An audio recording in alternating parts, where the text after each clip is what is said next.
asking if she's having any problems joining us. Yeah. I think the reason why Winks decided to run this seminar about emerging market philanthropy is a new issue of Alliance magazine, which is focused on this theme. And its beautiful cover page presents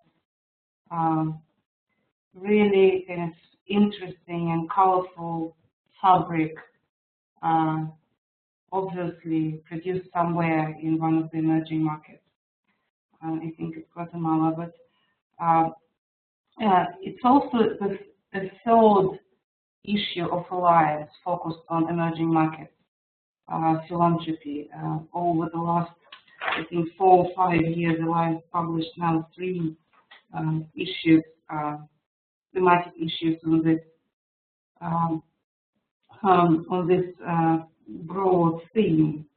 And in her editorial, Caroline Hartnell, the editor of Alliance magazine, actually elaborates on how it all developed on the pages of Alliance. So the first issue was basically using the metaphor of philanthropy in emerging markets as a baby or a toddler who is unsteady or on its legs. The second one was talking about the Gucci bag of emerging market philanthropy, so philanthropy becoming a fashion. And now this issue talks about different colors and shapes of emerging markets. So basically in these 3 images, we can see that really Alliance captures how the evolution of this very interesting phenomenon happens. So from really a baby to a kind of fashion, and now actually quite a diverse and interesting picture, which I hope this issue presents does the justice to. I was lucky to be to be a guest editor along with Phyllis Bickman of this issue. And what's also specific about it is that it presents a special supplement of Olga Alexeyeva Memorial Prize shortlist. And this prize itself, which was started to kind of commemorate Olga's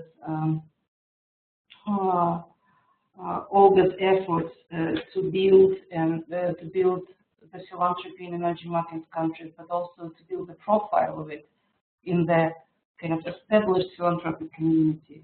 So this prize in itself is a very interesting exercise of actually revealing these new leaders and these new models of emerging market philanthropy. And we see that it actually springs out in very, very different pockets of activities, from very, very grassroots community-based initiatives, of which I hope Jenny will talk, to more infrastructure related activities aimed at building trust, aimed at building networks, aimed at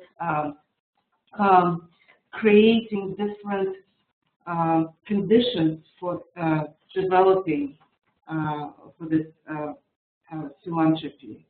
And there are some models which are really innovative and which are not at all behind their peers from so-called kind of developed cultures of philanthropy. For example, my favorite candidate from Colombia, Luis Gallo, is an activist of social investment. Actually, it's not at all a traditional way of looking at philanthropy, which sometimes we can say that maybe in emerging markets it's all very traditionally charity-oriented. That's not the case, actually.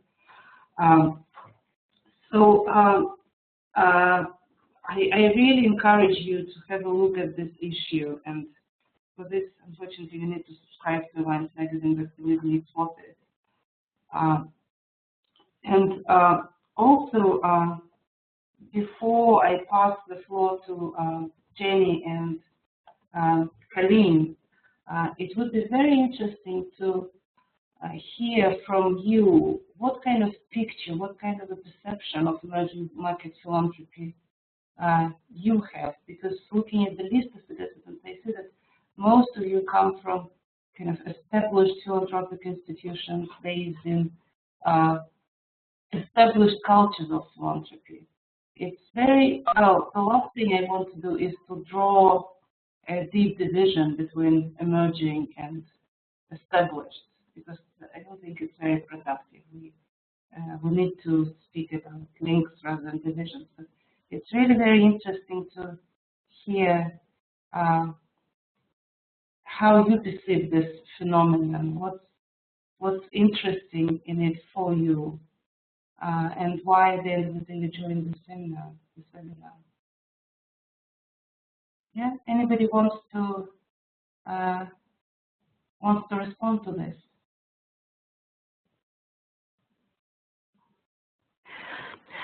And if any of you would like to reply to Masha's call about your perceptions on emerging markets, please just unmute yourself and clicking on the red button, or send us a message on the chat.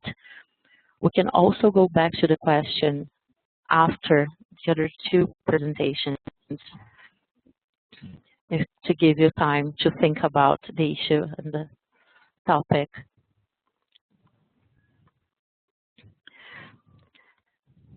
Okay.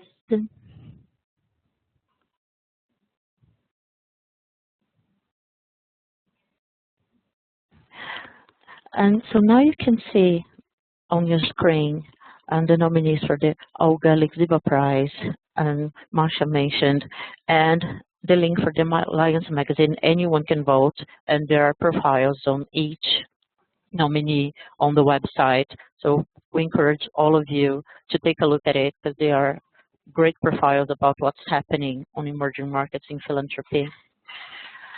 And now I'd like to pass on the floor to Jenny Hodgson to talk about community philanthropy.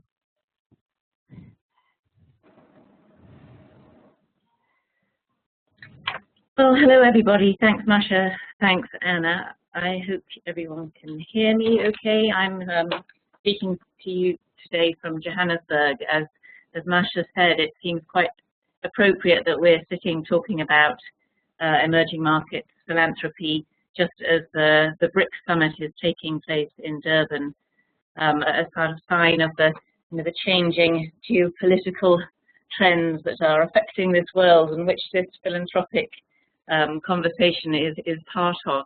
So today I'm going to talk to you a little bit about the emergence of organized community philanthropy institutions, with a particular emphasis on emerging markets context. Although I think there are many other contexts which might not be considered yet emerging, might still fall in the developing, in inverted commas, category, but certainly philanthropy is also emerging in many of those places as well. I call my presentation Building Something New, and this was a quote from a partner of ours based in Romania at a meeting we did at the end of last year, where she said, we're actually community philanthropy, community foundations. We're not about trying to correct or reform current ways that development is being done, but we're more about building the kinds of new relevant institutions that our societies and communities will need as we continue to develop. And I guess it's in that spirit that I wanted to talk to you a little bit today. Before you see some of the big guys, and yes, they're all men, involved on the sort of emerging markets philanthropy scene. Carlos Slim from Mexico, Vladimir Putin from Russia, and Patrice Motsepe from South Africa. This is the kind of giving pledge type of people. Putanin and Matsepi have both recently signed the giving pledge, and that seems to be a big part of the discussion around philanthropy in emerging market context, is this super wealthy. But what I'm going to talk to you about today is our efforts that are taking place at a more local, at a more community-based level or national level, but I think which are very much connecting in a different place to a very similar discourse and context. So just a word on the context for this work. We've all seen these dramatic changes in the political and economic landscape over the last few years, the emergence of the BRICS and the MINT, Malaysia, Indonesia, and Nigeria and Turkey, all those new economic blocs, and there's a lot of excitement about it. And here in Africa, you know, the whole conversation of how Africa is rising, it's a new economic force, it's on the up, all sort of very upbeat, positive stuff. But with that has come also, you know, it has not always resulted in an equal distribution of this wealth. So we're seeing growing inequalities, the effect of rapid urbanization in parts of different parts of the world, which making cities and communities take a lot of strain and stress, as well as the impacts of climate change. So communities are not as they used to be, and they're being put under a lot of pressure, which are manifesting themselves in different ways and certainly threatening social cohesion in many ways as well. So philanthropy in civil society, the potential and the gaps. Yes, there's this new class of wealthy, growing middle class, and this is leading to the emergence of new forms of philanthropy, both private foundations and family foundations, corporate social responsibility, and the emergence of a new philanthropic discourse, which often also harks back to existing traditions of giving and social solidarity, but also looking forward to the new tools, new conversations about impact investing, strategic philanthropy, and the emergence of new platforms, whether they are web-based or the emergence of infrastructure like associations of foundations, such as the Africa Grantmakers Network or the Russian Donors Forum. So this philanthropic scene, as Masha was saying, has been documented by Alliance magazine over the last few years. It's growing very quickly, and there's a lot of new stuff happening very rapidly. But at the same time, at individual country levels, I think a lot of this new philanthropy still feels somewhat ambivalent about civil society, particularly where civil society has been seen as sort of politically hostile or unpopular or unaccountable because it's received all its money from international aid. And so there's not a logical, it's not a natural connect that new philanthropy works with existing institutions. And indeed, sometimes you see new philanthropy sort of bypassing institutions or setting up its own institutions rather than thinking about how some of these civil society institutions might be essential to the civil society and philanthropic infrastructure in their countries and contexts. Also, the fact that people are giving more, that's great. There are new foundations, but not everyone. In fact, really very few people are focusing on what one might call the difficult issues. There are so many big problems, big complex problems to deal with, and so often new foundations are looking to settle on easier issues, visible issues, and that may translate into sort of capital expenditure projects or else projects that have very the kinds of outcomes that are easily counted, so whether it's a number of vaccinations or the number of teachers trained, and less of an interest or a comfort level dealing with issues around social change or root causes or social justice. And there are a variety of reasons for that. Part of it is the fact that this sector is new and there aren't models easily available, or often because maybe the people who are setting up philanthropic institutions have a strong personal feeling about where they got their wealth from, and, you know, perhaps the business model they use to make their wealth they think should be applied to philanthropy. So less of an understanding of process and change. And maybe in particular places where the context of philanthropy is still not necessarily a political neutral one, but maybe some of these issues are being kept away from just for sound logical reasons of personal safety and not wanting to go to prison. So we have a field which has some elements of infrastructure, but it's quite fragmented, and there are still not so many visible role models that can that deal with more kind of progressive change issues. So where does this new generation of community philanthropy institutions fit in? And I'm talking to you today, yes, we're called the Global Fund for Community Foundations, and really the way that we would define a community foundation is probably slightly more broad than has been traditionally the definition in North America, where the community foundation model is very well established and has a very tight tax-related definition. So we're talking about institutions that are sort of multi-stakeholder in nature, and they may be community foundations, they may be women's funds, human rights funds, giving circles, community grant makers.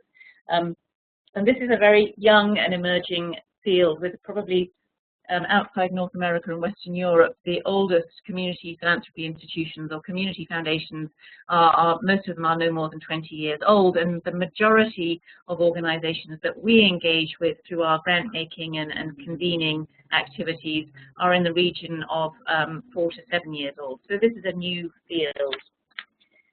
The field is global and it's diverse in shape and size. So over the last 6 years since we've been making grants, we've supported organizations in 50 countries, 150 organizations in 50 countries. So these things are popping up all over the place, and they always look a little bit different.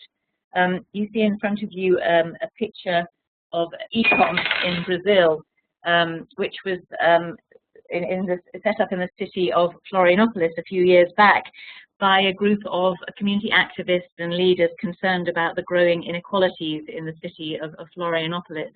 Done a lot of very interesting work about engaging young people and really trying to connect across the community. Or there's also the Waqfat Al-Masdi Community Foundation in Cairo, Egypt, which has been set up. It was originally set up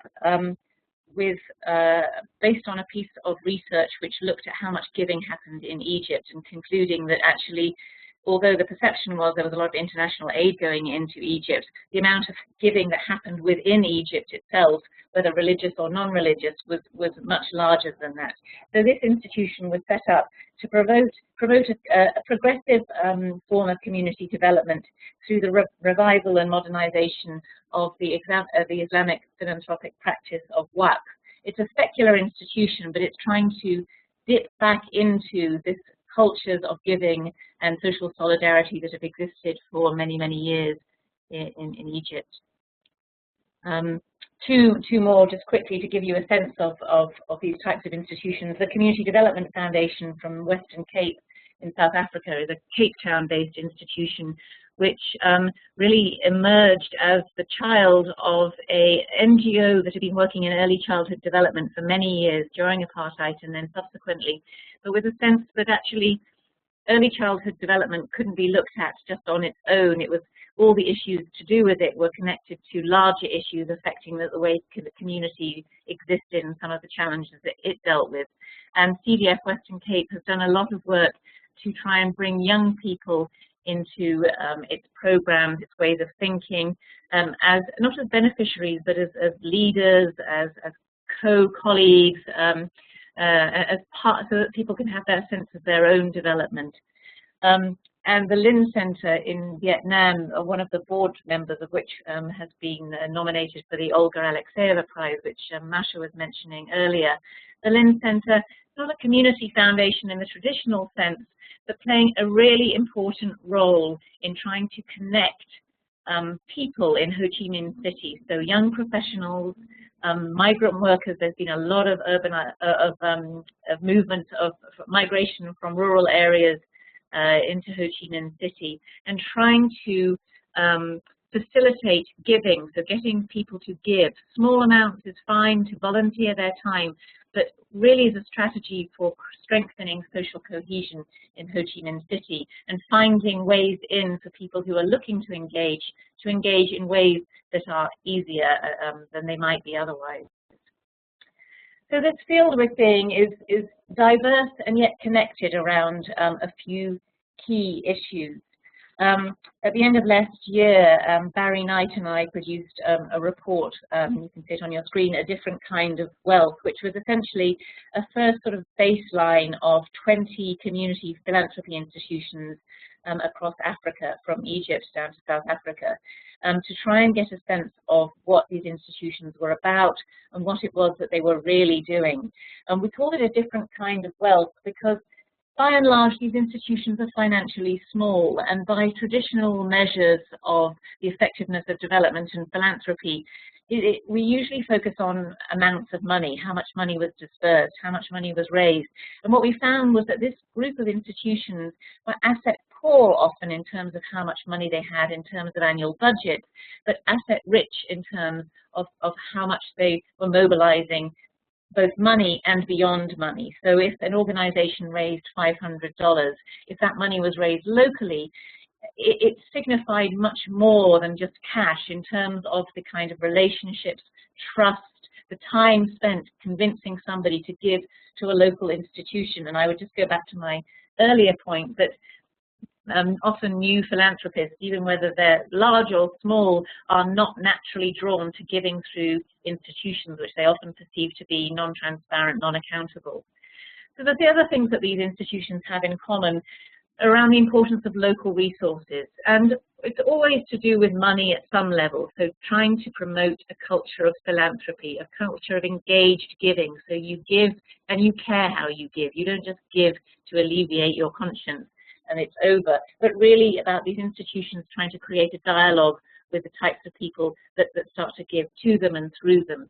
But also looking at the importance of other assets, non-financial assets that exist in communities and often get overlooked if you're really only looking for financial indicators. So trust, informal leadership, a number of different kind of ways that these institutions are trying to mobilize what exists in communities. These institutions are also quite intentional about trying to build bridges between and across different parts of a community, understanding that just because people might live in the same place, whether it's a town, a city, or a country, they might not naturally sit down with each other without somebody helping to facilitate that. So that these are institutions that act as a kind of glue that kind of runs between different parts of communities that might not normally connect with each other. And that all of them have some kind of interest in the power of grant making as a development tool. That there's a clear agenda around not doing things for people, but using small grants as an intentional development tool to strengthen local institutions. And so there is a key piece of strengthening civil society infrastructure, that people's voices will be heard more clearly and more loudly if they are associated with institutional reforms. Change slide. So in brief, I just got 2 more slides, and I guess I wanted to draw it back to why these institutions matter, particularly, I guess, in emerging markets context. Well, we've seen a lot of economic growth in these countries, but often the institutions around civil society are still quite young and haven't caught up with that level of growth. And these institutions, community foundations, and particularly where they work across a range of issues, these are institutions that are focusing on the health of communities, on building, strengthening social cohesion, on bringing people in to be active participants in their communities, whether as donors or participants or beneficiaries. Somehow these are quite unique as a swathe of institutions that are interested in this as a key priority. And many of these institutions, it's very interesting to note how many of these have been established by people who have previously worked within mainstream development, within UN agencies or international NGOs, and that these institutions are challenging many of the conventions of mainstream development. These are holistic, they're thinking long-term, they're taking flexible approaches, and this is a bit different from the sort of more silo-based, time-sensitive paradigm of a lot of international development aid, or government aid often as well, where accountability is not to those in the community, it's to those outside the community, whether it's people, taxpayers in other countries or whatever. This is a facilitating and more of a kind of accountable type of engagement. And that going back to the health of the community, that these institutions are trying to repair or foster relationships. There are 40 community foundations in Russia that have played a really crucial but quite below the radar role in facilitating relationships between people who sit in different sectors, between government and civil society and the corporate sector. There's been a renewed interest in Turkey in the last year or so to look at how community foundations might come to play a role in starting to heal some of the increasing divisions that Turkey is seeing happen that go along with its economic growth, but also aligns along social differences and religious differences. So that these institutions are essentially agents and brokers, and that they can manage to sort of sit on a point that can link different kinds of people from different sectors to come together and sit in a single space together and view the world from that way as well. And that they offer a kind of unique multi-stakeholder platform for different types of citizen engagement and participation and different expressions of giving and solidarity. I was on a video conference call with Janet Mawio, who is the director of the Kenya Community Development Foundation, and I think this foundation, which is now 18 years old, really does model that kind of potential, that they've got people giving small amounts, they have communities who are creating their own community funds which are held by the foundation. There are Kenyan families who are creating legacy funds in memory of family members, and at the same time this institution is also managing money for small grants from international donors. So really this sort of mix, the beauty of these multiple forms. And then finally, for these new local philanthropists or local donors, what do these institutions have to offer? Well, I think they offer a unique platform for donor collaboration. I don't think we want to see everybody who has a bit of money setting up a foundation. It's very cost inefficient, the learning curve is steep, and the more that there can be collaboration between donors, the more efficient philanthropic resources can be used. But also I think there's an aspect of lowering risks or sharing risks. So there's not somebody who's raising their head above the parapet. This collaborative type of funding styles may offer something in terms of those sorts of political threats as well. These institutions are long-term. Most of them are young, I said earlier, but they don't plan to leave when their program finishes. And the value of local institutions that know their communities and can see how it's changing, I think represents something very exciting for new philanthropists. The role about fostering trusting relationships between donors and local organizations, so institutions that can sit down with people with money and sit down with local civil society organizations or community groups and treat them all with the same way. And that in many of these emerging markets contexts, there is still no faith in institutions of all forms. And where these institutions, the community philanthropy institutions, can model modern, transparent and accountable management of resources, that there is a value to this in itself, that this is something that many of these societies really would benefit from, to say it can be done here. And finally, on social justice, there is always, as soon as you start to raise money locally, and you start meeting donors where they are, your social justice agenda is very likely to be constrained somehow, because most local donors aren't really into big progressive social change, human rights, difficult issues. But I think one of the things that community foundations have done quite effectively, either explicitly with clear intention, or else because it's come through the back door, is that as you start to make small grants to organizations in your community, you start to find out about your community more and more. So if you're making grants over a period of years and you're starting to see what people are saying, what people are hearing and what they're seeing in their communities, and can feed that back to your donors, then you're really in the business of starting to deal with some of the longer term issues that might be affecting the community. I'm going to stop there. Anna, you can take it away from me. I'd be very happy to answer any questions afterwards, but that's all for now. Thanks. Oh, thank you very much, Jenny. That was great. So if you have any questions, please type in the chat box, or you can ask after Colleen's presentation. Colleen, thank you very much for joining us.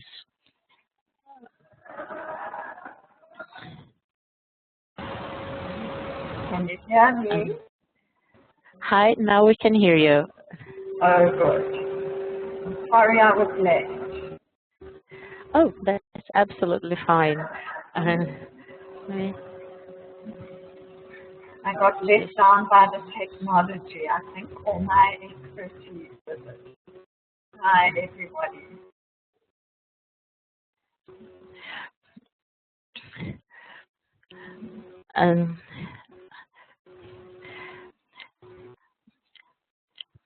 Colleen, I'm just adding your presentation to the screen. Okay. I leave it in your capable hands.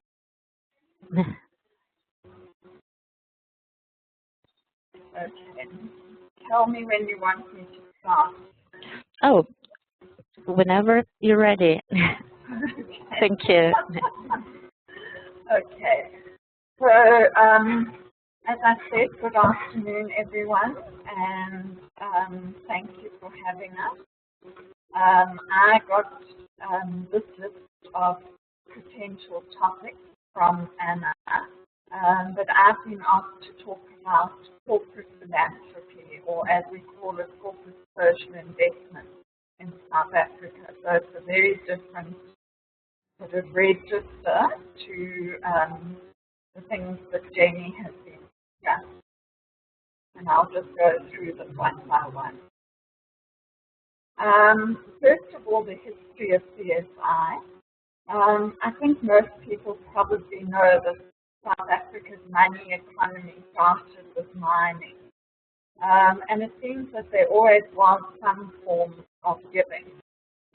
Most of it was pretty paternalistic. And as business developed, there was the thing about the chairman's fund and the chairman's pet project. Then in 1977, remember we still had apartheid then, Reverend Sullivan in the US developed these principles which were about applying pressure on apartheid South Africa. And obviously the pressure he wanted applied was withdrawal of business opportunities on the international stage and investments in South Africa. And it worked to quite a large extent.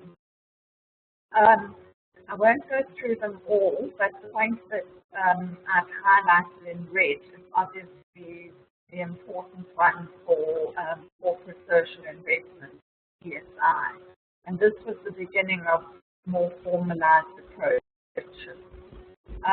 So the USA signatories who operated in South Africa and into South Africa really started to exert pressure, and things very slowly started to change. During the 80s, corporate giving was still very much dominated by political issues of one sort or another, because apartheid only officially ended in 1994. But really from the late 80s, early 90s, it was acknowledged that things were going to change. And during this time, the first corporate foundations were set up. And I've given some examples there. Then in the 1990s, people talk about CSI moving from a nice to have to a must. And also there was now a lot of understanding of the mileage the corporates could get from linking their giving to their public image and their reputation. The Black Economic Empowerment Act, which was passed in 2003, as a very important instrument for transforming the previous apartheid economy, was also very important for CSI because it legislate, and as far as I know, South Africa is the only country where there's a legislative requirement for listed companies to contribute at least 1% of their net profit to what is called socio-economic development. As things have progressed and as business contracts are more and more reliant on a BEE qualification, most businesses really do try to comply to it, except the very small ones. So in the 2000s, we've gone into what is called strategic CSI. So driven by the heart, which is debatable in many instances, charitable giving, to driven by the head. Now in 2013, in our work as a CAP, we see that CSI and all the associated activities are really very strictly aligned with company strategy and also with government development policies. You can see I put in a quote there from the CEO of Business Leadership South Africa, which is one of the influential business leadership bodies in South Africa. And there's a variation in what is called strategic CSI.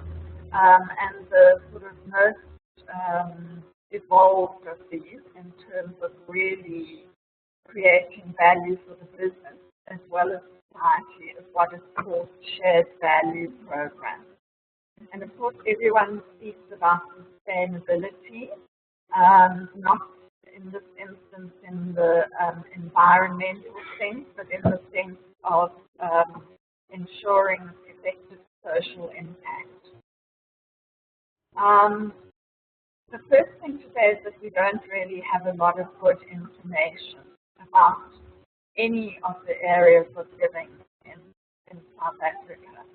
But there's an organization called Trialogue that produces a CSI handbook on an annual basis, and they estimate annual CSI spend. It is based on a small sample. I don't know how they extrapolate. They never talk about that. But last year they said the CSI spend nationally was about 7 billion. Of that, the top 100 companies are by far the biggest givers.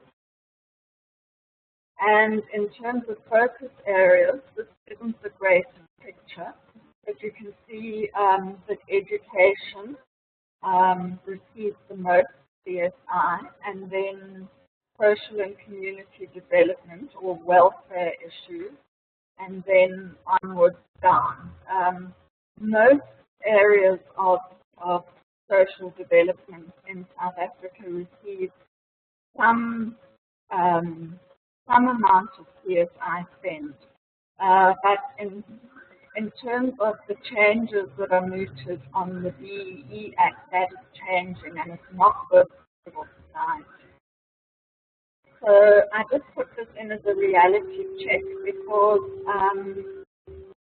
that's all the theory and what should happen, but in practice not every company does that. And we still have a lot of social responsibility being used only for marketing purposes and the CSI being managed from the marketing department, etc.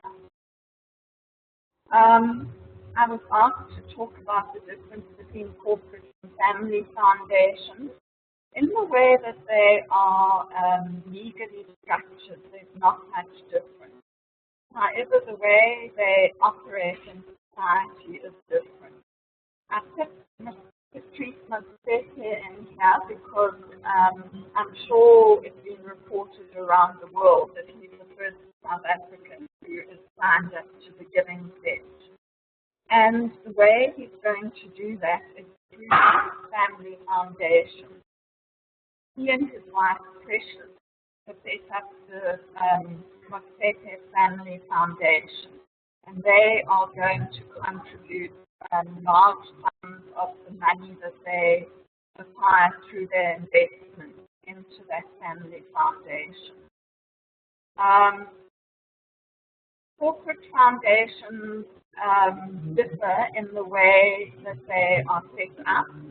For instance, we have the Ackerman Pick and Pay Foundation, which is very closely tied to the Ackerman family. Then we have something like the Vodacom Foundation, which was set up as a vehicle to manage Vodacom's CSI. And there are a whole lot of variations on that.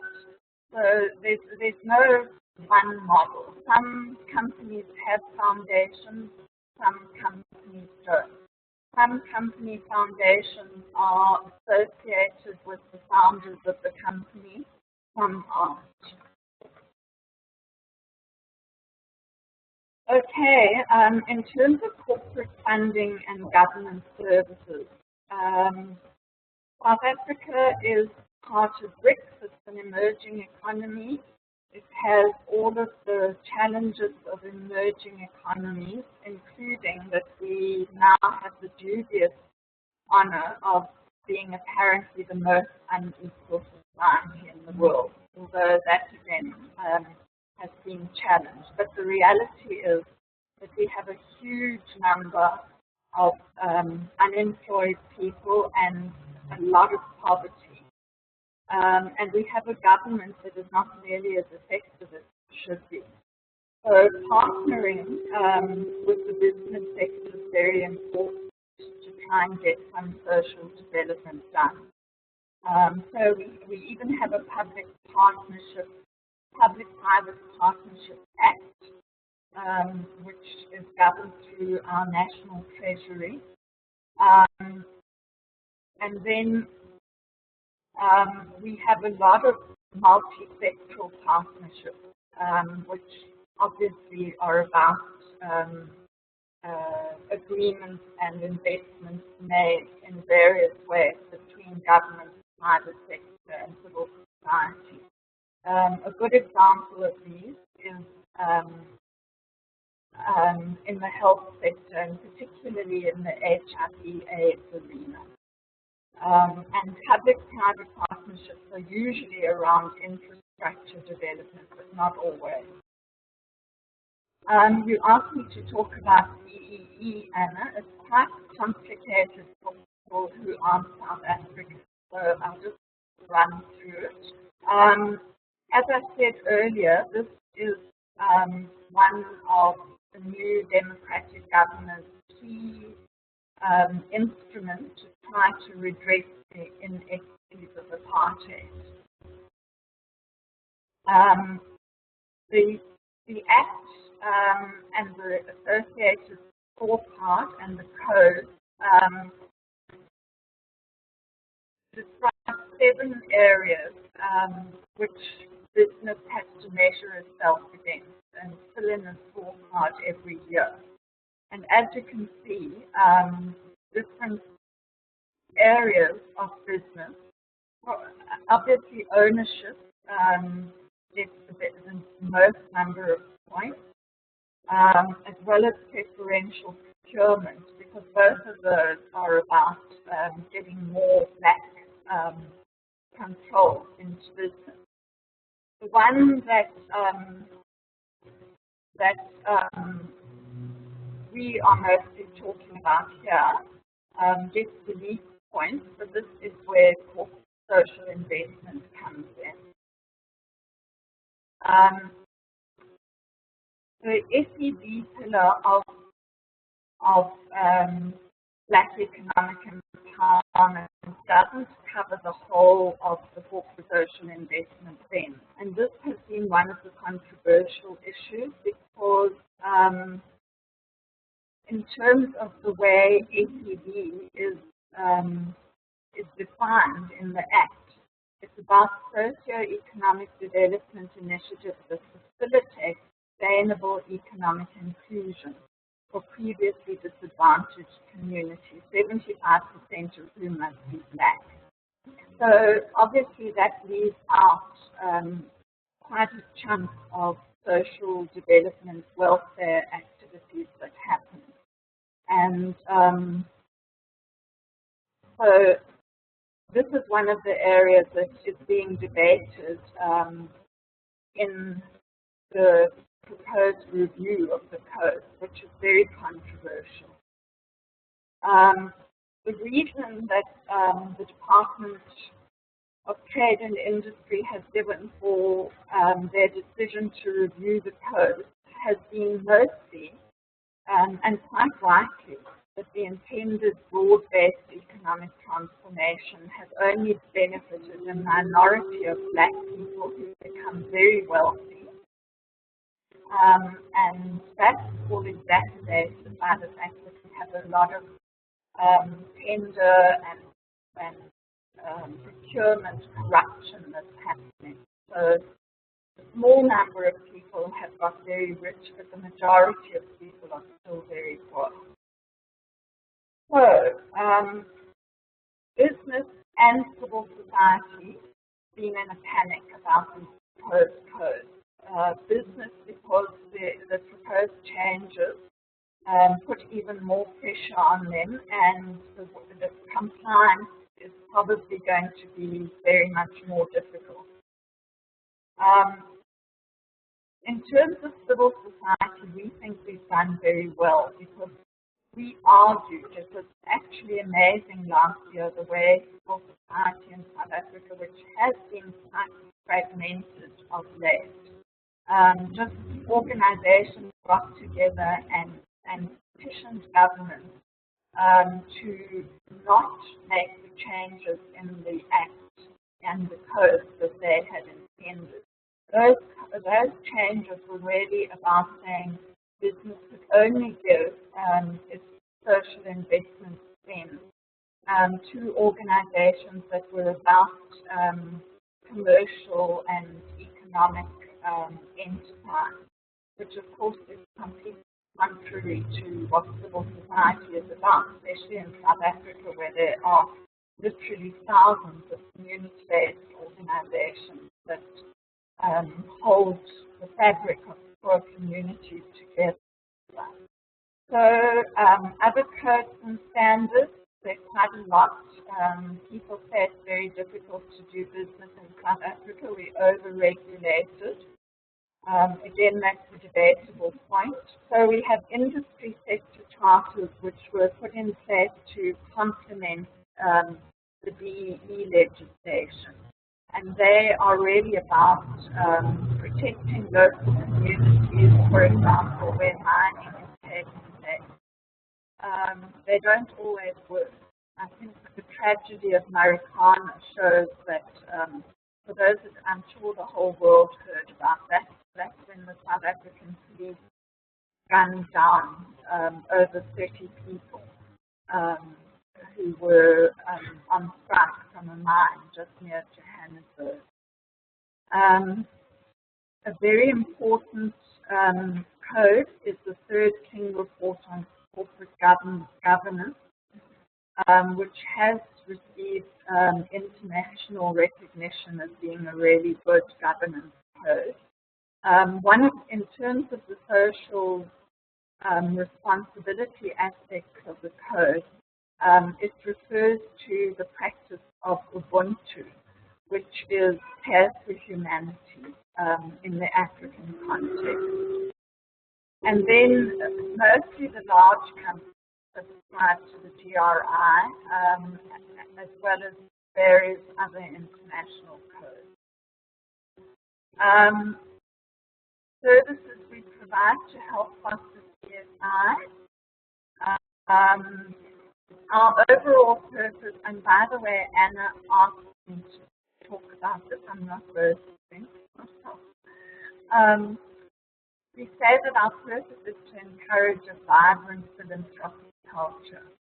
So our definition of philanthropy includes all forms of giving. And our ultimate aim, of course, is to strengthen civil society. We try to connect socially responsible companies and individuals with organizations working for change. we do that in a way that fosters sustainable relationships and partnerships, and we are the industry leader in employee community involvement, which is in South Africa considered an aspect of CSI. So we advise companies on their CSI programs. We establish employee community involvement programs that create real benefits. We manage all the BEE and tax compliance requirements. We have a database of over 500 NGOs that have passed our due diligence standards, and we match those with donors and corporates.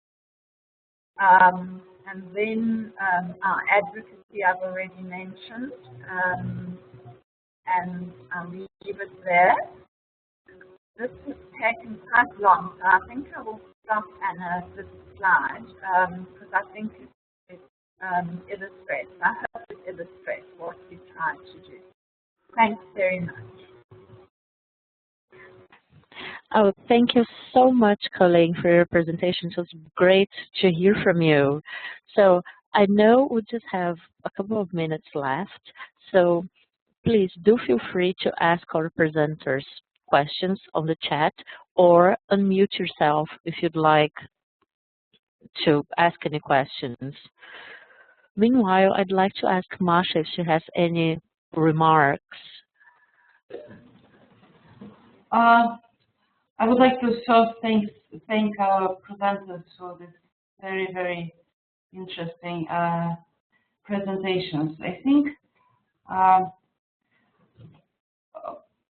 well, the interesting thing about it that, well, for example, what Colleen described is clearly a case study on South African corporate philanthropy, and there are features which are specifically South African, like this Black economic empowerment policies. But in many other ways, they really sound very, very familiar to what we see in Russia, for example. Well, the causes which companies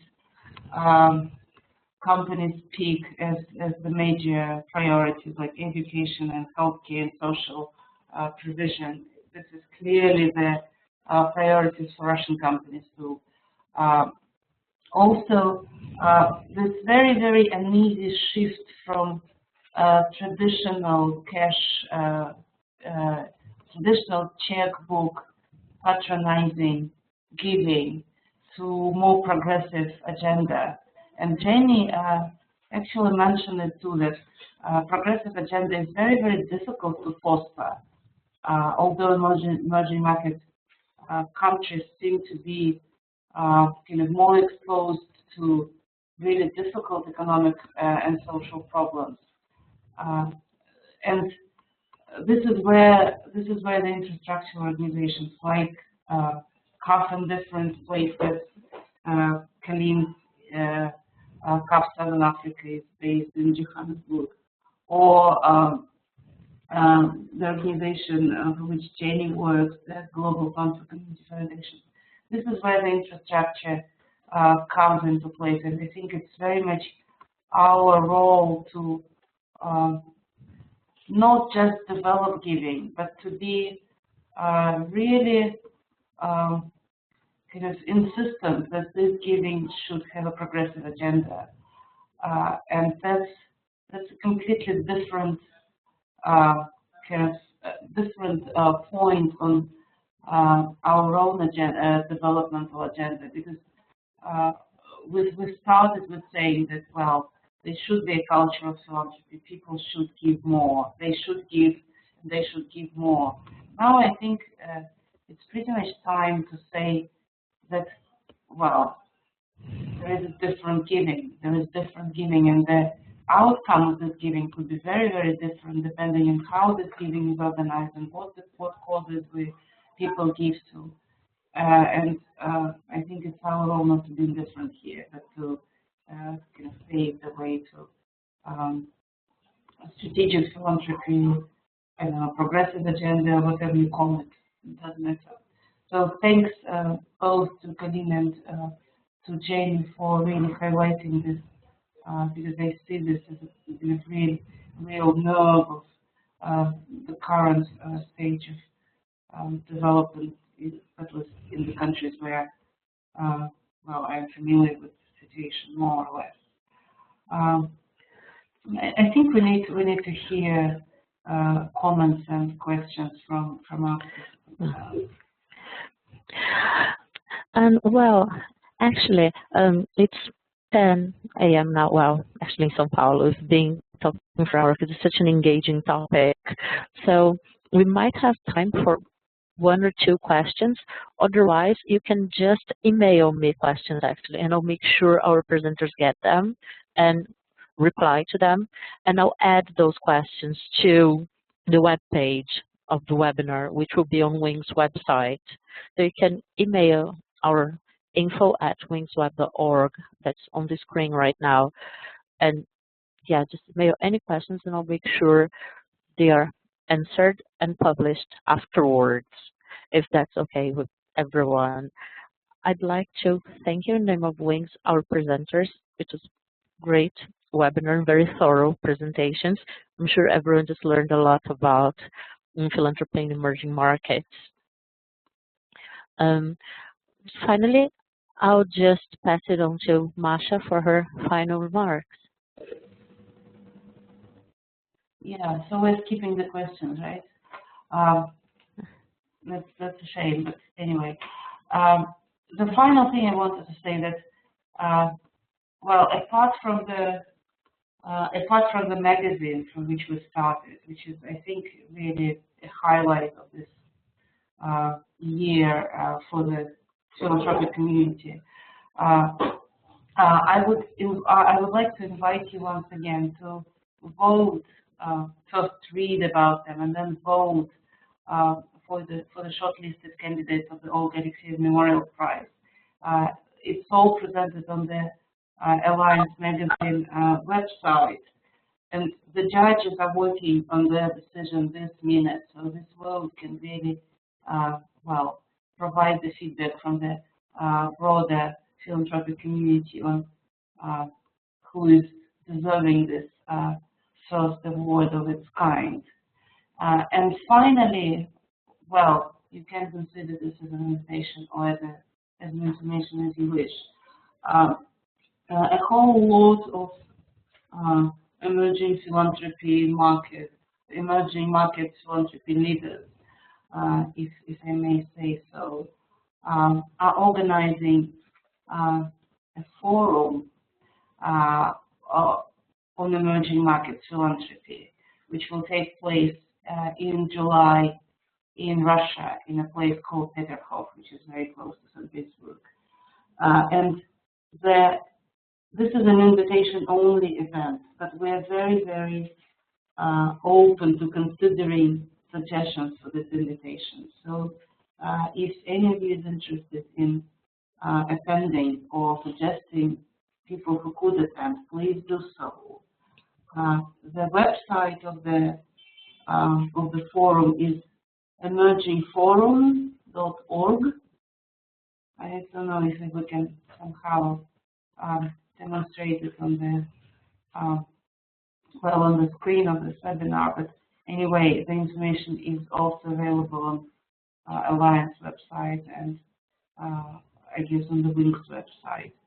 So I think these 3 events, Alliance Magazine, Olga Alexeyeva Prize, and the forum, would really make this year a celebration of emerging market philanthropy, and a year which will mark this philanthropy on the world map of philanthropy. So I'm very excited about that, and I hope you too. And thanks for joining the webinar.